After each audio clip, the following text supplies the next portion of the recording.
Audio Jungle.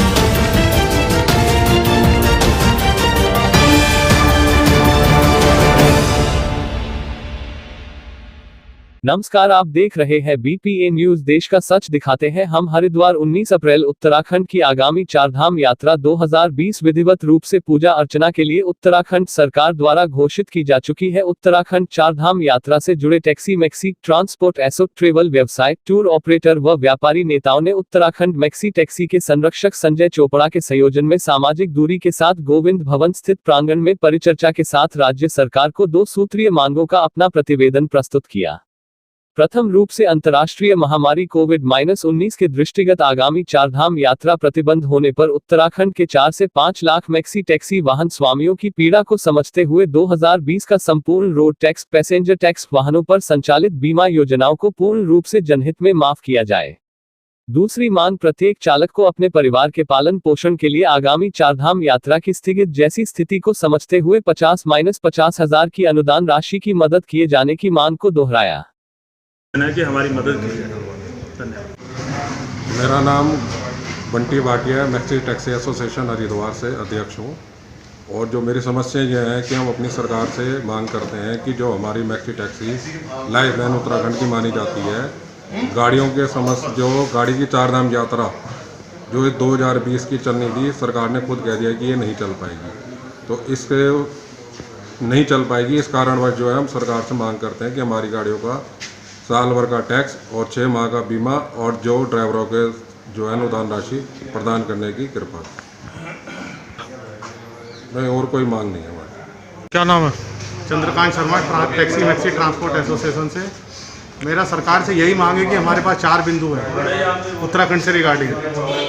Number 1, सरकार 1 साल का टैक्स माफ़ करे, 1 साल का इंश्योरेंस और 1 साल का जो ट्रांसपोर्ट की किस्तें हैं, गाड़ियों की किस्तें हैं, वो माफ़ करें।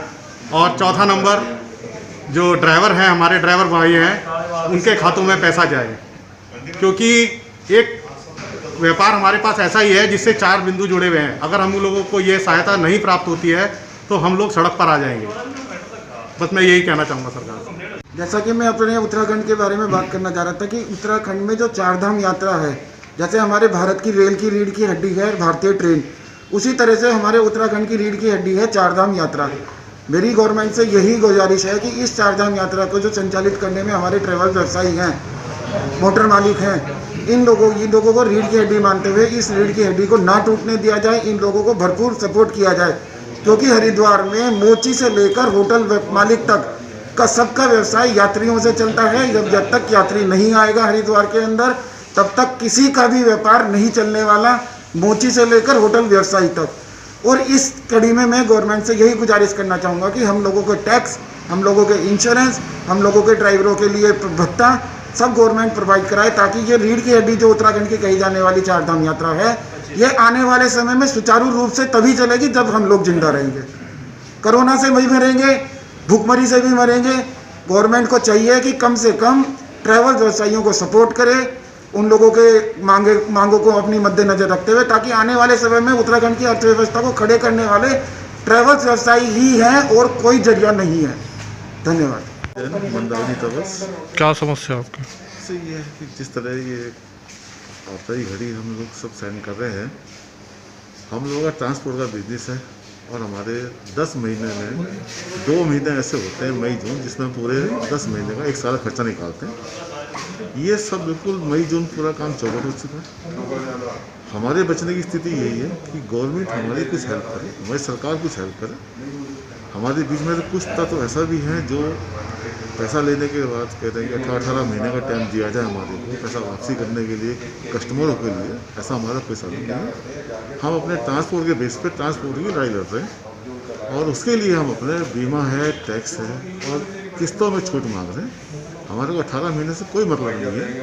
वो पैसा दे ना दे वो उनका मैटर है, हमारा मैटर ट्रांसपोर्ट के हिसाब से, ट्रांसपोर्ट के हिसाब से हम रखेंगे। हरीश भाटिया। क्या समस्या आपकी? हमारी समस्या ये है कि ये कोविड-19 जब से चला है, उसमें हमारा व्यापार बिल्कुल चौपट हो गया है और हम सब लोग मध्यम वर्ग के आते हैं, जिसमें गवर्नमेंट ने सबको मिडिल गरीब लोगों को भी व्यवस्था कर रखी है और अमीर लोगों की व्यवस्था करें, लेकिन हम मीडियम वर्ग के लोग हैं, हम किससे दरखास्त करें कि हम कहाँ जाएं? हम ना किसी से मांग भी सकते हैं। हमारे पास जो गाड़ियों का, हम ट्रेवल्स व्यवसायी हैं, हमारी गाड़ियों का काम है जो बिल्कुल बंद पड़ा है। जो गवर्नमेंट ने जिस तरह से अभी 7 से 1 बजे तक और व्यापार खोलने की भी परमिशन दी है गवर्नमेंट ने, लेकिन हमारे लिए कोई व्यवस्था नहीं करी है कि हमारा व्यापार कब से चालू होगा। ना हमारे को कोई बताया है कि कब चालू करेंगे हम व्यापार। तो उस स्थिति में हमारा तो बहुत व्यवस्था बहुत ख़राब हो जाएगी, जबकि हमारे ड्राइवर बहुत भुखमरी की हालत में बैठे हैं, वो हमारे घर तक आ गए हैं। हम कहाँ से व्यवस्था करें? इसलिए हमारा गवर्नमेंट से यह अनुरोध है कि कृपया हमारा 1 साल का टैक्स और ये इंश्योरेंस और ड्राइवरों के लिए जो भी पैसों की व्यवस्था है, जैसे और लोगों के लिए जनधन खाते में पेमेंट करवाई है गवर्नमेंट ने, उस हिसाब से हमारे ड्राइवरों को भी कुछ सहायता प्रदान करने की कृपा करें। देखिए, आज मैक्सी टैक्सी के जो हमारे वाहन स्वामी हैं, उनकी संयुक्त रूप से आज बैठक थी, जिसमें हमारे टूर एंड ट्रैवल एसोसिएशन के प्रतिनिधि और जितने भी हमारे ट्रांसपोर्ट के हमारे व्यापारी बंधु हैं, वो सब लोग यहाँ पर एकत्रित हुए। उनकी एक सूत्रीय मांग है सरकार से कि कोविड-19 को दृष्टिगत रखते हुए कि हमारे जितने भी वाहन चालक हैं उन्हें 50-50 हज़ार रुपये का अनुदान दिया जाए तत्काल प्रभाव से। जिस प्रकार से हमने असंगठित क्षेत्र के मजदूरों के लिए योजनाएं बना रखी हैं, निश्चित रूप से मैं समझता हूं इस कामगार मजदूर के लिए भी कोई ना कोई किसी प्रकार का विकल्प तैयार किया जाए। क्योंकि आज आप अगर देखेंगे कि निश्चित रूप से सरकार ने ये बात कह दी है, सरकार के हम लगातार सरकार को हम सुन रहे हैं, सरकार को हम देख रहे हैं कि सरकार की गतिविधियाँ जिस प्रकार से हर सेक्टर के लिए चल रही है, हम उसकी प्रशंसा करते हैं कि सरकार अपना काम बहुत अच्छी तरीके से कर रही है। लेकिन मैं समझता हूँ इस उत्तराखंड के अंदर 4 से 5 लाख परिवार ऐसे हैं जो मोटर व्यवसायी हैं। उसको दृष्टिगत रखते हुए चारधाम यात्रा तो चलनी नहीं है, तो उसको दृष्टिगत रखते हुए हमारा एक सूत्रीय कार्यक्रम है कि निश्चित रूप से मैं समझता हूँ 2020 की इस चारधाम यात्रा के दौरान जो हमारी गाड़ियाँ संचालित होनी थी उनका टैक्स माफ़ किया जाए, रोड टैक्स माफ़ किया जाए, पैसेंजर टैक्स माफ़ किया जाए और हमारे जितने भी चालक बंधु हैं उनके खाते में 50-50 हज़ार रुपया अनुदान राशि तत्काल प्रभाव से दी जाए, ताकि वो अपने परिवार का पालन पोषण कर सकें, अपनी जीविका को चला सकें।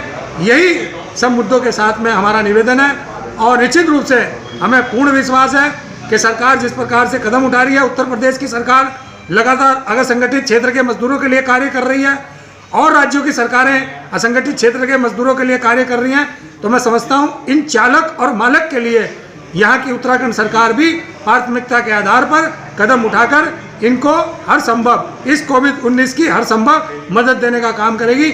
इसी के साथ आज इसी कार्यक्रम को लेकर आज की हमारी ये बैठक थी। धन्यवाद।